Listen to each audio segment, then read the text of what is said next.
This room has lived many lives. It started life as a makeshift hair salon and brutal ugliness. From there, it was gutted when I moved into this house 10 years ago. It then became my tool room for several years. Most recently, my tools have moved out of the garage, turning it into a crappy guest bedroom. Look, this guest loves it so much, he won't even leave. And these are my children, of which there are 3. Now this poses a problem since this is a 3-bedroom house, and my wife and I would like to claim one for ourselves. With that being said, the only logical thing to do is turn this into this.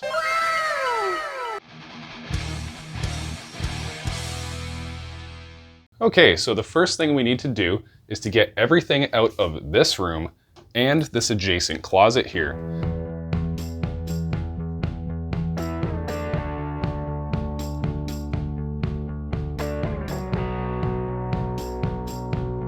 So now that everything's cleaned out of those rooms, I want to bring you on a little journey down the stairs and kind of give you a sense of how the house is laid out. So we come down here, we can see the kids' basically playroom. They have all their toys over there and plus all the other crap that we've moved out of the bedroom for now. So we're going to tear up this tile and restud a wall right here with a door in this spot. So we're going to be using that door, bringing it over here, and this door will now basically be part of this bedroom as an emergency escape. Since you need 2 points of exit from your bedroom and that window is too small, this stair upstairs to the garage is a perfect escape along with the regular staircase to the rest of the house.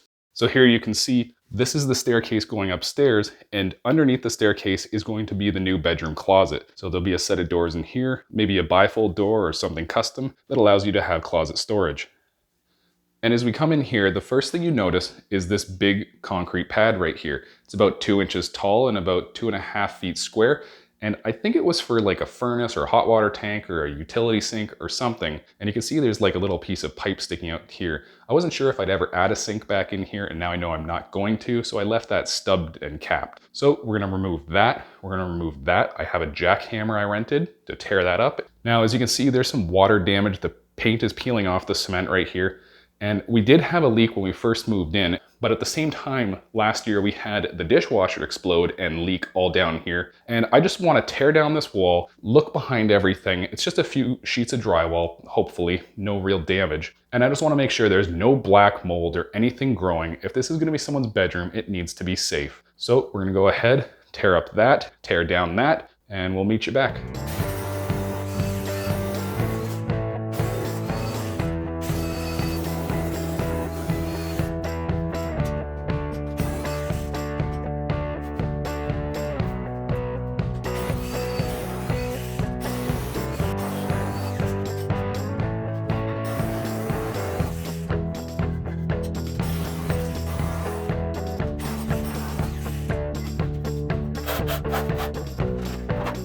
Well, that went surprisingly well. Obviously, that piece of concrete was poured after the fact and is just floating on there. So that leads me to the point where now I'm going to take the drywall off to right here where there is a stud going up, and that's kind of its own sheet of drywall. There is a seam right there as well. So I'm just going to peel this and this whole wall down now and just inspect how everything is. Afterwards, I am going to have to clear out the rest of that rubble and then re-stud the bottom of the walls so they're now attached to the ground instead of that little bit of leftover floating cement right there.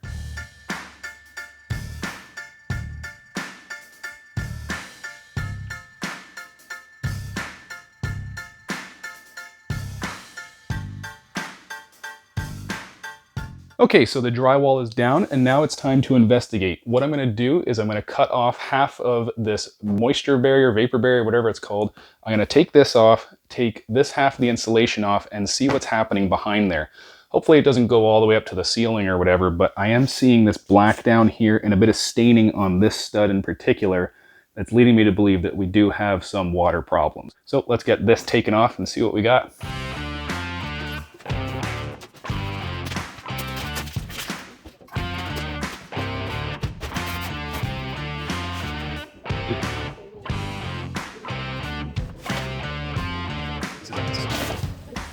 Okay, so this is severely worse than I thought. All of this is wet on the inside and appears to be wet on the outside because the bricks look very dark gray.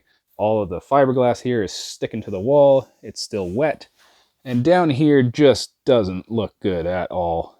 So I think what's gonna have to happen is probably worst case scenario. This whole wall is coming down, and I think it's because this window is leaking. I don't know. We'll find out more as we tear stuff down, but I'm gonna call it dumpster, and we're gonna tear this out.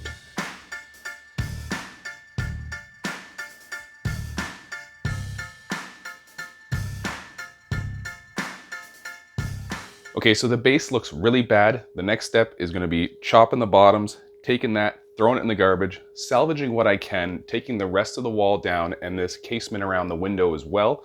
And then I'm gonna get a fan going on this and hopefully dry this all out. Once this is dry, I'm gonna let it sit for probably a month just to see where the water's coming from and really understand what's going on. I really don't want to build this wall up again without knowing exactly what the problem is. Maybe it'll come down to a fix on the outside of the house. I really hope it doesn't, but we'll see what we can do.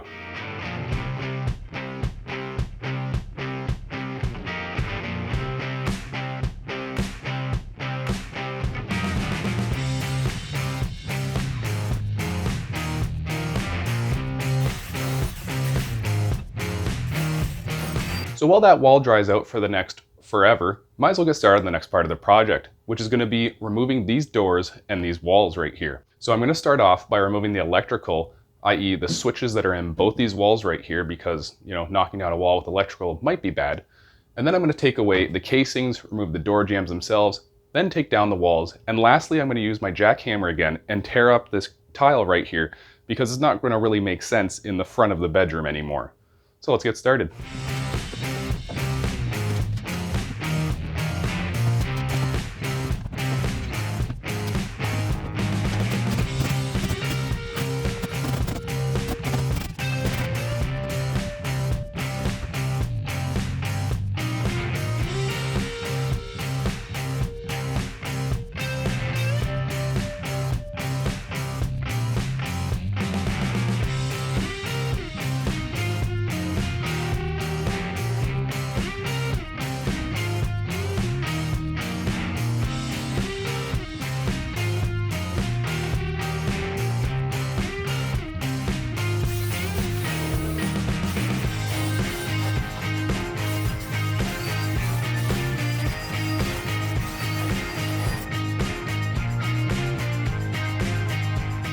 So the reason I had to take out that little section of wall right here is simply because the brick flows like this and then it jets out here about 3 inches this way. So this wall is a little bit further out.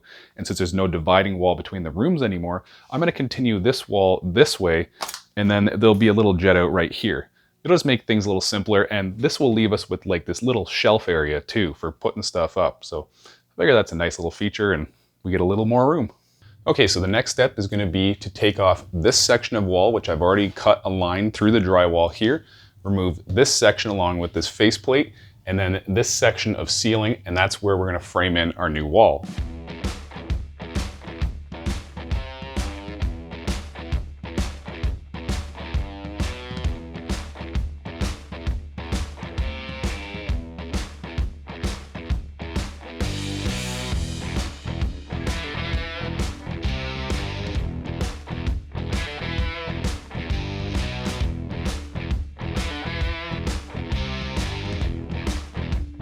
So the next step is to remove this little jet out here, and this is where the sink used to be for the hair salon. Obviously, since then I've capped it and abandoned this. Now it's time to finally cut this out so it sits flush with the wall. This is 2-inch pipe down here, 1.5 inch up here. So what I've got is a little section of 2-inch ABS pipe, a 2-inch coupler for the bottom, and a 2-inch to 1.5 inch adapter for the top. So let's get this cut, all glued up with some ABS cement. Let's move on.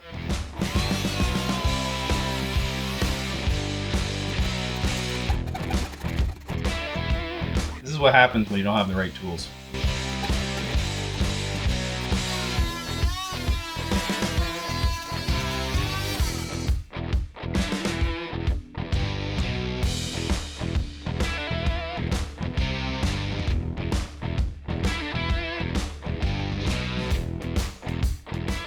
I wanted to give you a tour of the outside of the house so you understand where the water is coming in. I have removed all but one downspout from the weeping system, and of course that one is next to the room in question. The reason I never took this one out is I figured the weeping system could handle that one downspout because there really isn't a good place to run the downspout over the patio anyways. This is double true for the fact that when it rains, this section of patio can flood and might be 100% of the problem right there. So the next thing I'm going to do is start working on framing in this closet. I'm going to start by inserting a piece in here, and this will give me a surface to screw my drywall to, as well as the new stud wall going that way. So this will get attached at the bottom, top, and middle here. And we'll butt this up here and place another piece of wood on top to connect them, and then we'll Tapcon it down to the floor over here. From that point, we'll run our studs up to the ceiling where we'll have a header plate up there, so we'll attach the studs at the top and bottom, and then we'll put bracing in the middle as well to strengthen that interior wall. So before I attach this 2x4 to the ground to extend out our wall, I first need to install this sill gasket on the bottom. That way there's no direct contact with the porous wood and the porous concrete, leaching any kind of moisture that may be there. Hopefully there's none, but it's just a just in case kind of thing. So 3 staples in there, easy as that. We're gonna flip this over, butt it up against this 2x4 here, and I have my level here pressed up against both boards. From there, I have a slightly smaller than 1/4 inch drill bit set up here. And because this side is going to be attached with a piece of wood and this side is going to be attached with a Tapcon, we'll drill it over here somewhere. So drilling that hole made room for our masonry bit, which really is not that good at drilling out wood. Although you can do it, I would recommend doing this first anyways. So from here, we're going to use our hammer drill function, drill a little bit of a hole to mark it, move this out of the way, and then finish drilling the hole. It's important when drilling for Tapcons and stuff like that, you need to get the dust out of there. So what I'm going to be doing is running my vacuum at the same time. After I'm done drilling, I'll also suck out the dust from there with the vacuum as well.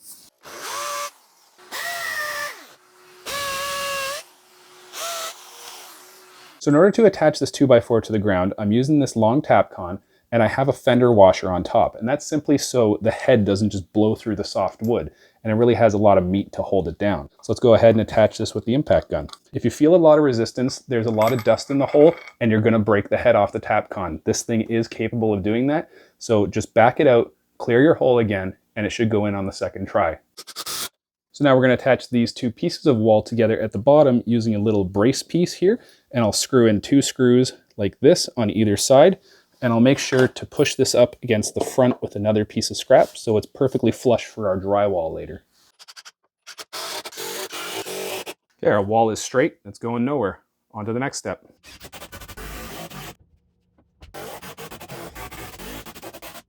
So for the studs on this section of the wall, I'm choosing to attach the header plate on the ground and then standing it up and toenailing the ends in. After that, we'll add the bracing in the middle.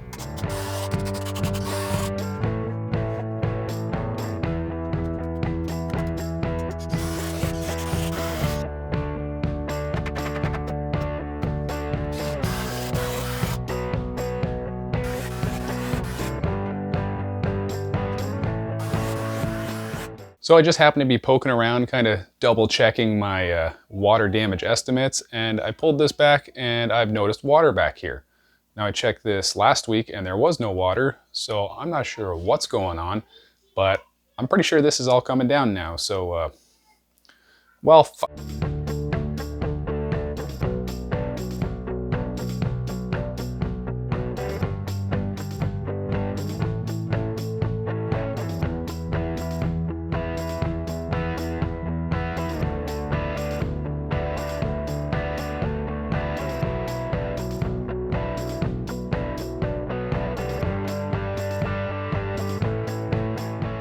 well guys, you can see things got out of hand pretty quick. I wasn't really expecting the water to come this way.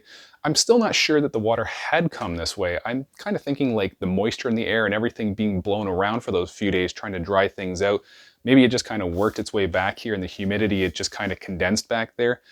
That's my theory anyways. I don't think there's really a water problem here as I couldn't really find one. But anyways, it's time for the wall to go back in place. And as you see, I had to remove this stud right here, which wasn't our exact 16-inch on center because of that raised concrete slab, which is now removed thanks to the jackhammer. So that's out of the way. We're gonna get the wall put back in place and then install that bottom plate here. So then we'll be able to attach our 3 studs, 1, 2, 3, and we'll just toenail everything in place once this is put in place. And then we'll move on to installing the short wall.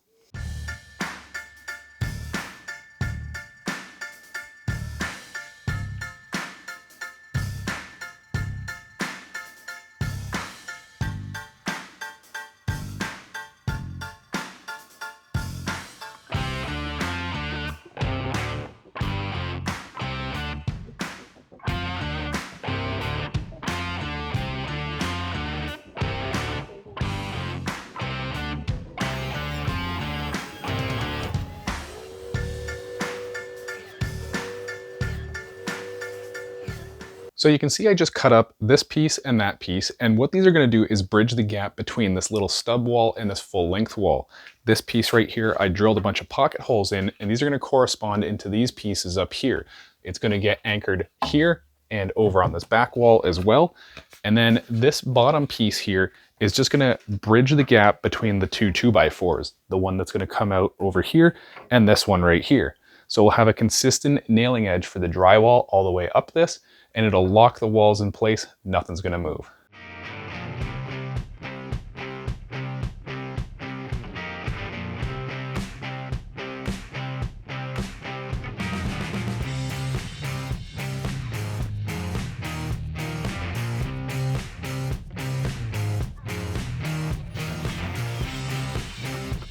So to begin framing in the closet, I've temporarily put up the top plate up here, and my bottom plates are going to be two pieces. This slightly longer piece and this shorter piece, and you see I've attached the sill gasket to the bottom already. Now this piece is not going to get anchored down with a Tapcon, but this one is over towards this end, as I don't want it to be able to wiggle around. And it will be securely fastened right here with the stud that comes up from it. Now I've already measured and cut my 4 studs, 2 here and 2 here on either side. And I was able to do that because I was pressing down on this, and then I had my header plate up there so I could get my exact lengths and pre-cut everything. I'm gonna take that header down, put it on the ground along with all the studs, and make the wall on the ground and then stand it up. I really don't like toenailing that much. To me, it's not as strong of a joint, and this is the way I'm gonna do it. So yeah, let's get to it.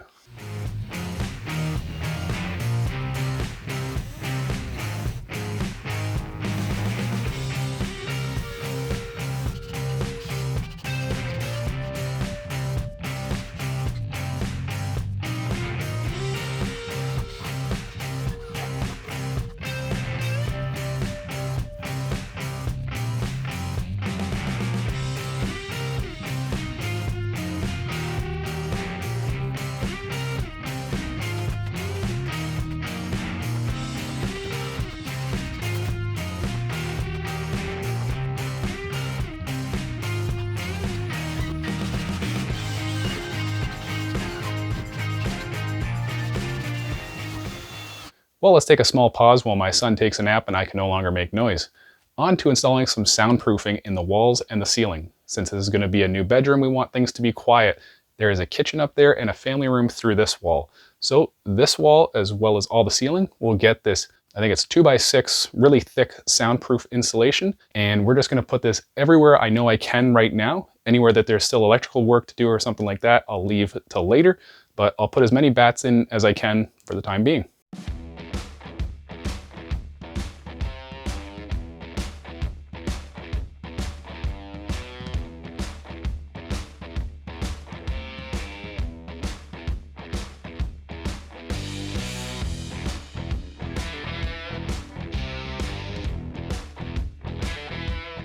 So now it's on to framing the entrance of the bedroom, which is going to have the door on this section. It's going to open into the closet wall like that.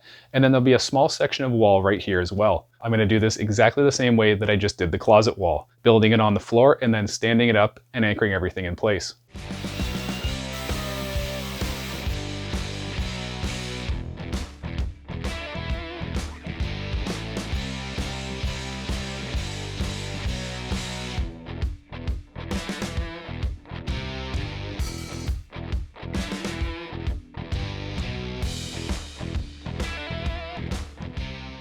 So you can see a little bit of struggle, but the wall is now up and in place. You see I've built out this section of wall. That's simply because I didn't want to frame in any kind of short wall or anything. I just built it up with some scrap 2x4s to get the door a little bit away from the wall so the door handle doesn't smack, and it also gives us room for trim on the outside of the door.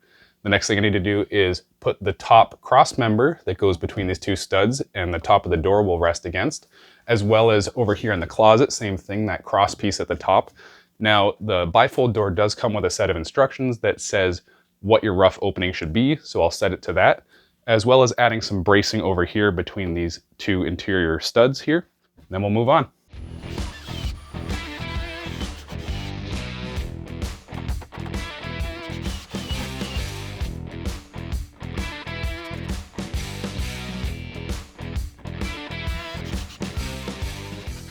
It's time to get this door mounted, and the direction it's going to be mounted is the hinge is going to swing in this way. So what I'm going to do is directly mount the door jamb to this part of the 2x4 over here, because I know it's super solid and it's perfectly straight and level.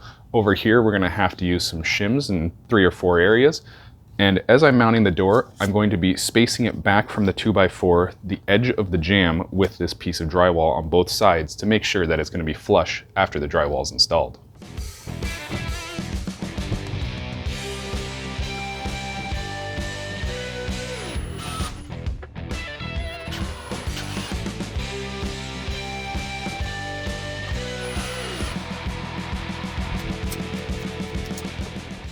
So I've just invented a new way to remove a screw that you don't have access to the head. Take your drill, put it over the screw end, tighten the chuck down, and then let it spin and wiggle it back and forth. Easy as that. So because the wall that divided the rooms used to extend right to this point, this wall was a little bit short by about that width of a 2x4.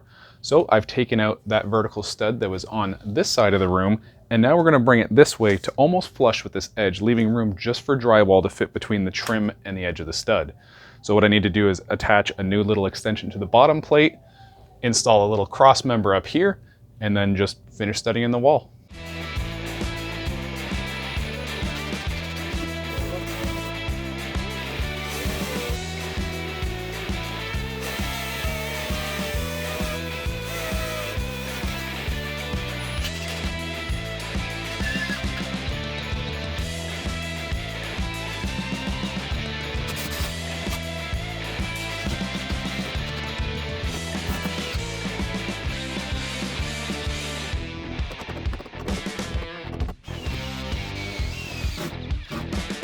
So let's talk about some of the issues on the outside of the house and what's really causing all our problems.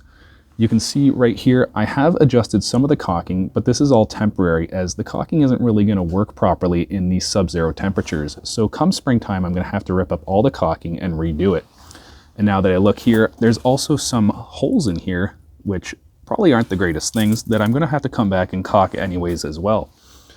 Also over here we have an abandoned dryer vent, which is just letting cold air come in behind the insulation, and we'll look at that on the inside in a minute.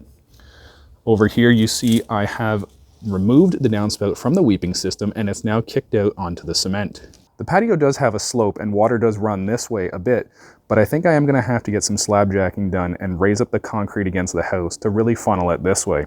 This area is prone to flooding, and that's because the drainage between the two houses right here is basically terrible. It doesn't go anywhere. So in the springtime, I am going to be tearing this up, digging down about a foot and putting some weeping tile drainage, I think it's like plastic corrugated stuff covered with a sock membrane, and that will drain all the way to the backyard, where is the lowest point in any of the houses around here. Excuse the hockey rink, I am Canadian.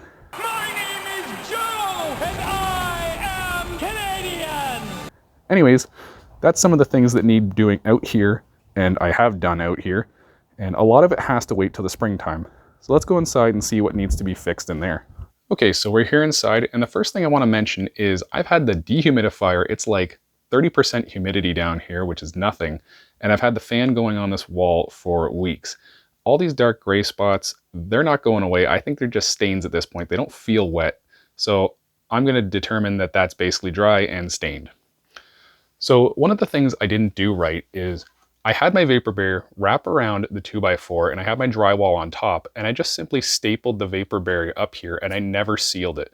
What I'm going to be doing this time is building out the casement, sealing everything with caulking and spray foam, and then that vapor barrier will go under the casement and that'll be totally sealed, so we won't have any more air gaps around here. Another thing I didn't do, in this corner we have this abandoned dryer vent, which is just stuck with rags and insulation, and I can actually feel cold coming in here right now, and obviously that's no good. That's going to lead to condensation, a draft, whatever. In this system, it needs to be sealed. That leads me to just over here, and apparently I just never taped this section. You can see I taped all the headers, and I did I think a pretty good job, but apparently I just left this section loosey-goosey. So that's going to lead to some more problems right there. So all in all, inside, basically, I think the only thing I did wrong was just not a good enough job. So we'll fix all those issues, and I think we'll be good. So now it's time to start working on this back wall with the window. First, I'm going to put up my moisture barrier again. Again, it doesn't get taped at the top or anything. It's loose, so it can breathe behind it, in theory, and it doesn't get attached at the bottom. Now I'm going to be framing in the wall one section right here from over here to this side of the pipe. It's going to line up with the inside of this jamb. Same thing with when I do this cross piece here, it's going to be the inside of this jamb because I'm going to be adding 3/4 inch pine material, building it out and extending the jamb. Same thing over here, we're going to have another stud right here, and then we'll just continue on with the 16 inch on center.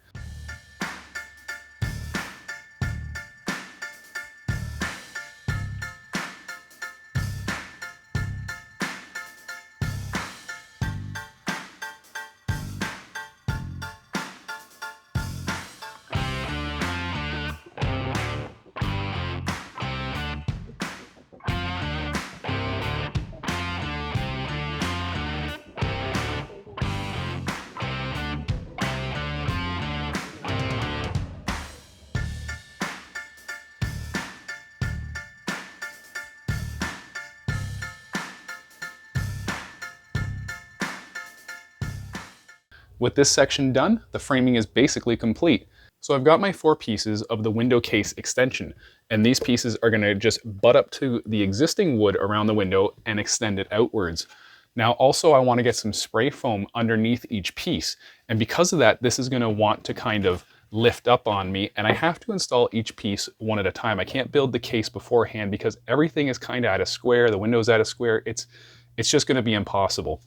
Now I thought about keeping everything aligned with some biscuits here, but I can't get the biscuit joiner in there. So what I'm going to try is a few dabs of hot glue. I'm going to hold it in place just after I've put the spray foam in there, so it's got room to expand outwards.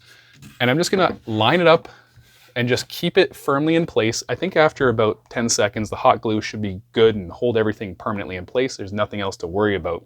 Then I'll just move on to the other 3 pieces and we'll see how this goes.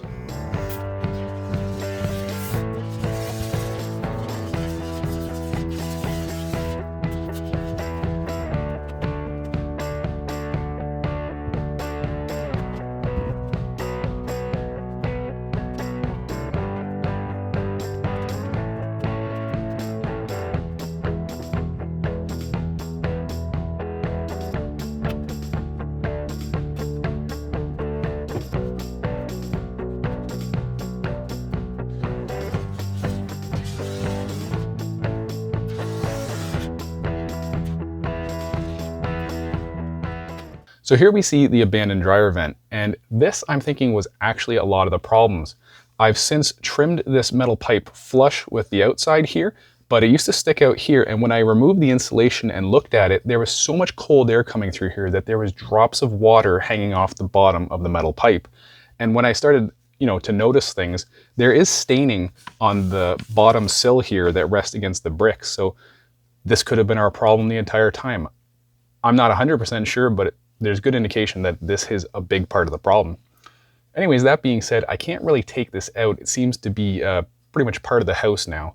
So I've caulked the outside and the inside. There's no more airflow here. And now I'm just going to take this spray foam and fill up that void, and then that'll be that. Totally sealed off.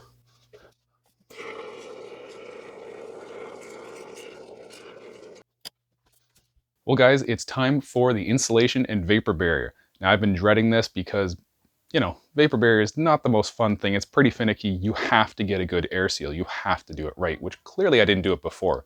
So all of our moisture issues are taken care of.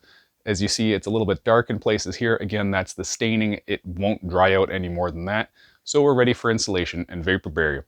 I'm going to be reusing some of the R22 pink fiberglass insulation where I can, and everywhere else I've bought in the 2x6 16 inch on center rock wool insulation. So let's get to it.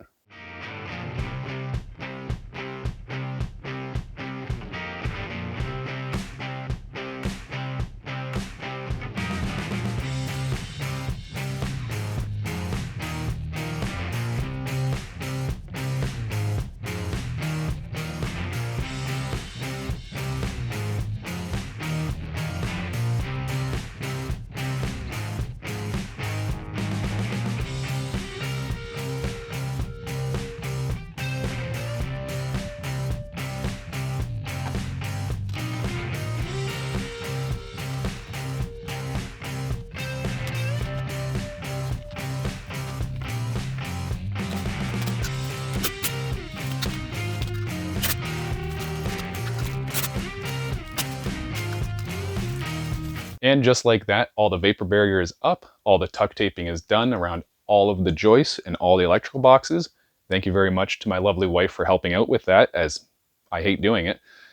Anyways, this stuff's all taken care of, and I've gone around and I've felt for air leaks, any cold air coming in, because that was a big problem before. And I did find one over near the air register. There was kind of a joist behind a joist, and there was like a 3-inch gap. So I filled that right with spray foam. No more air gaps. I've spray foamed everywhere I need to. This thing feels really airtight now, which is awesome. I've also started putting in some of the soundproofing up between the joists, which I need to do all of this. And when I get to the ductwork, it's gonna be a lot of finagling. But anyways, we'll get that done.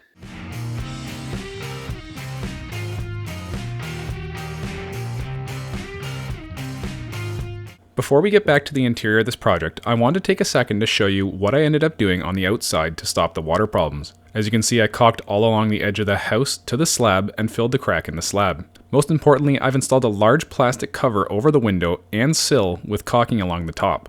Obviously, this isn't the prettiest thing to look at, but we'll do the job until the spring comes and I can fix the slab and the gutters. Anyways, back to the inside. Okay, so obviously we need to build some kind of bulkhead to hide this beam and this ductwork over here. So for this side, it's gonna be simple. I'm just gonna attach a 3/4 inch piece of plywood. It's gonna drop down to just about flush. And I'm gonna build out on both sides here and here with another piece of 3/4 attached to it. And that will give me a little bit more of a screwing edge, so the plywood doesn't really split. It's easier to hit with the screw when I go to install the drywall. Because I don't want another piece of plywood connecting it, I'm going to connect it with just the drywall, minimizing the amount of headroom loss we have, because, you know, things are getting kind of tight in here. Over here, obviously, I'll have to do something else, maybe some 2x4s drop from the joist, and then, you know, we'll frame it in from there. We'll figure it out.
Okay, so you see I've got the bulkhead installed, we've got the ductwork run inside of it, and now it's on to putting up the strapping. And the reason I'm doing strapping is I wanted to do a drop ceiling, but turns out that's gonna cost like $500, and the 2 sheets of drywall and the leftover 2x material I have left is gonna be like $30, so that's the direction we're gonna go.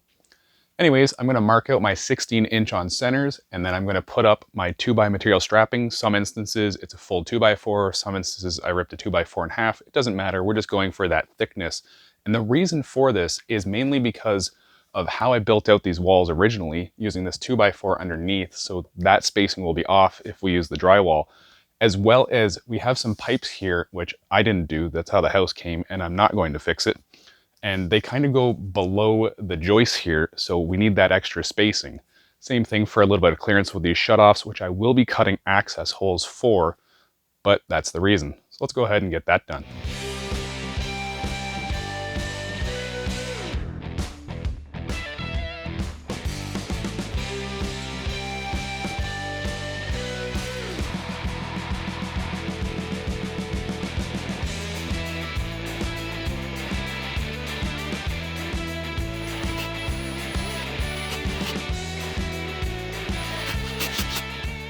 Okay, so you can see all the strapping is up, and I have my little triangle bulkhead around the ductwork over there. And now I've begun to lay out some of the patchwork or the access panels that need to be cut into the ceiling of the drywall here. So this piece is going to go up here. It's got room for this and that shut-off valve. And then I'm just going to kind of gloss through the drywall. You guys know how drywall works. There's a lot of better videos out there that'll tell you how to do drywall. So let's just kind of speed through this.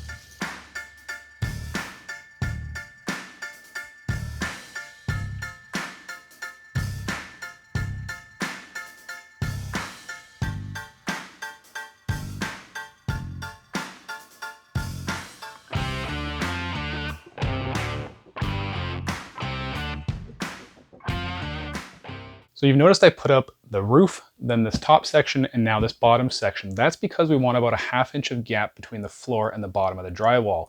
Now to help me in getting this seam really tight together, I've got these 2 pieces of wood that are cut very thin at the end, and I've just put a dowel at the end. So it's very easy to get leverage and just push this up nice and tight when I go to screw in the drywall screws. So with the top few rows of screws holding the drywall in place, I've now got my marking for the center of my electrical box. One here, one there. And I don't want to attach any screws in the bottom because that'll probably crack the drywall and put too much stress on things. So just a few to hold it up, and then plunge into the center with our follower bit or pattern or flush trim. I'm not sure what the hell it's called, but it's basically got like a faux bearing on the bottom that doesn't cut. So that'll ride on the inside of the box. And then we'll go to the outside of the box and trace the outside, and this will just snap into place.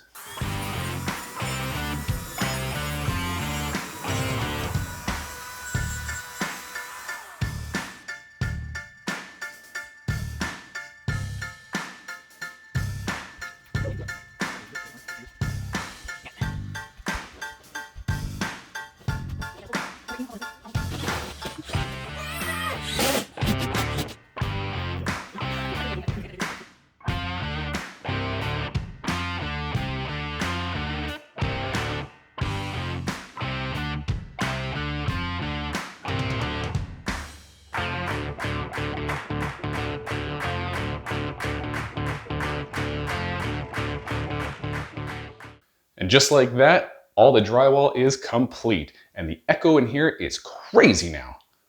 Anyways, it's not really complete. We need to start doing the metal corner beadings on the exterior corners. Now, I'm going for the metal corners as I don't really like those paper all-in-ones that you kind of tape down with the mud, and that's not for me. So I'm gonna use the metal beads, and I'm gonna use 1.25" ring shank nails to hold them flush. You don't wanna use the screws as the profile of the head, it doesn't make them sit quite flush. So always use the nails when you're doing the corners. And then after that, we're gonna tape all of our corners, our interior corners, and then all of our flat faces as well. So let's get to that, start mudding.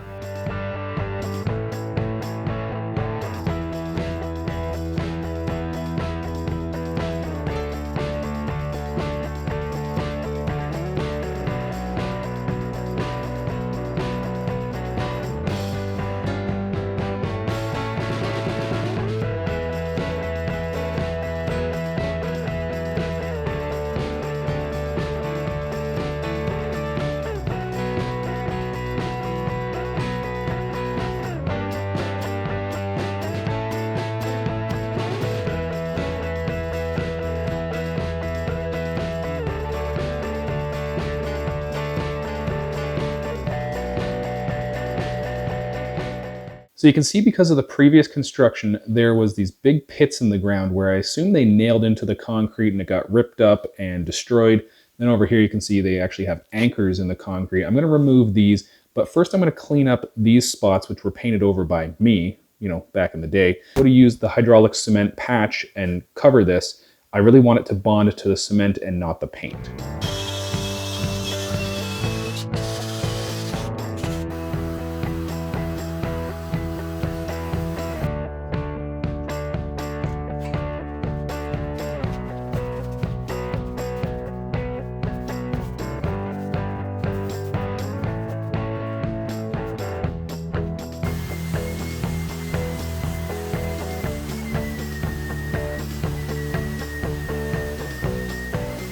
So finally, after a marathon of taping and kind of a first coat, we're going to start with the next coat of mud to cover up all these exterior corners.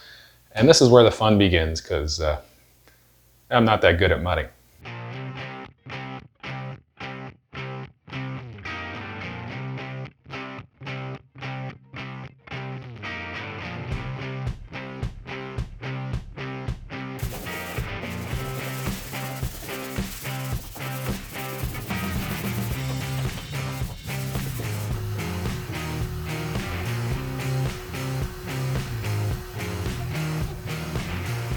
Finally, all the drywall and mudding is done. You see I just vacuumed off all the dust. Next, I'm gonna go around with a very, very lightly damp towel and just wipe everything down, get all that dust off.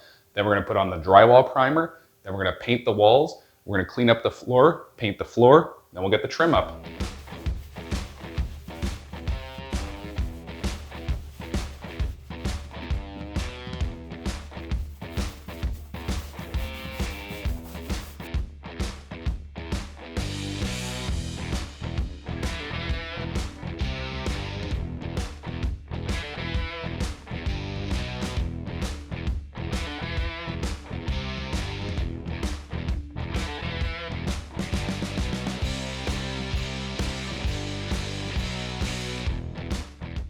So next I want to show you guys how I've built every closet organizer in my house, which is just a simple shelf and an 1.5 inch black fence post.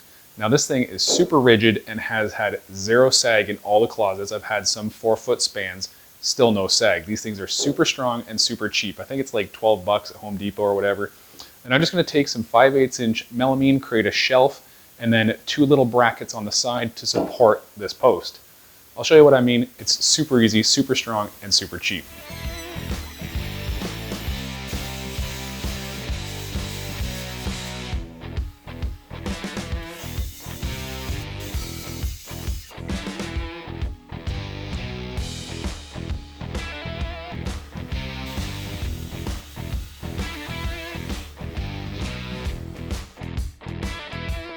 Okay, you see I've got the shelf set up in my triple screw gear vise. And now I'm just going to put some edge banding on this front edge that's going to be exposed. Same thing on the 2 side pieces. They'll get 2 small pieces of edge banding where they're going to be visible. We don't want to see this particle board.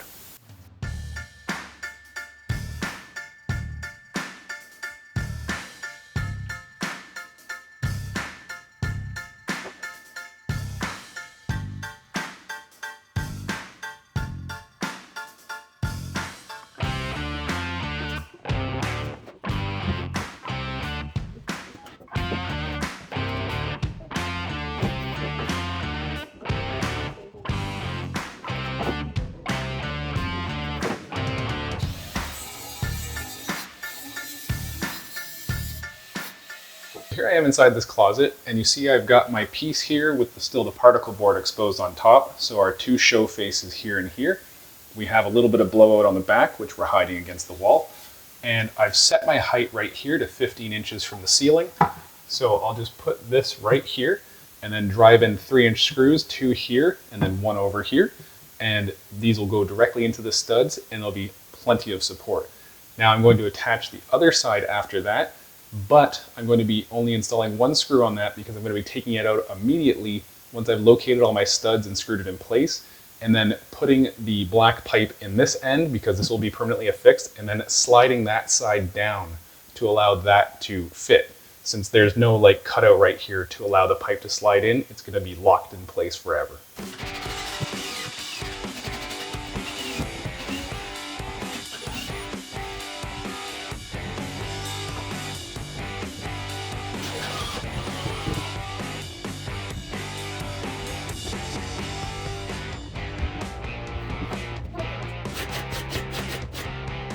Okay, so now I want to go ahead and replace, my temporary lighting over here and over there. We've got this guy, which is going to go here. It's got 2 lights in 1 fixture, and then this guy is just a single bulb.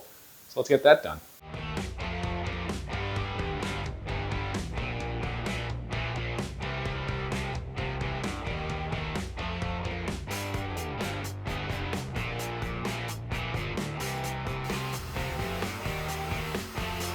So I've scraped off all the crap from the floor, I vacuumed it twice and mopped it, and now we're ready to go ahead and put on this floor paint once again. So you can see it peeled off because of the water damage before, but I have faith that it's going to stick very well this time.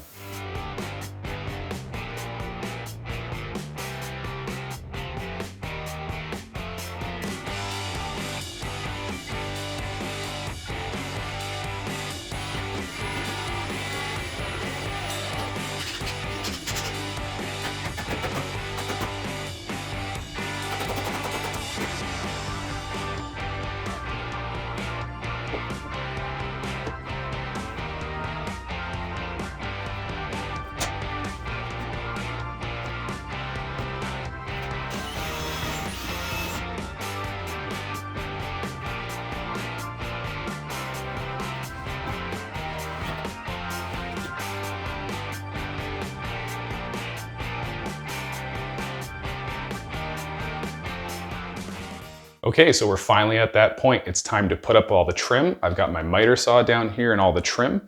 And then I've also got this cork board. This is gonna cover up this electrical panel. I could have went a few ways with this. I could have hung a picture or built a cabinet around that. But ultimately, if I build a cabinet around it or something like that, you're gonna lose a lot of wall space. And my son will wanna hang his drawings and stuff. So I figured this is a good happy medium. So big cork board right here. Everyone's happy.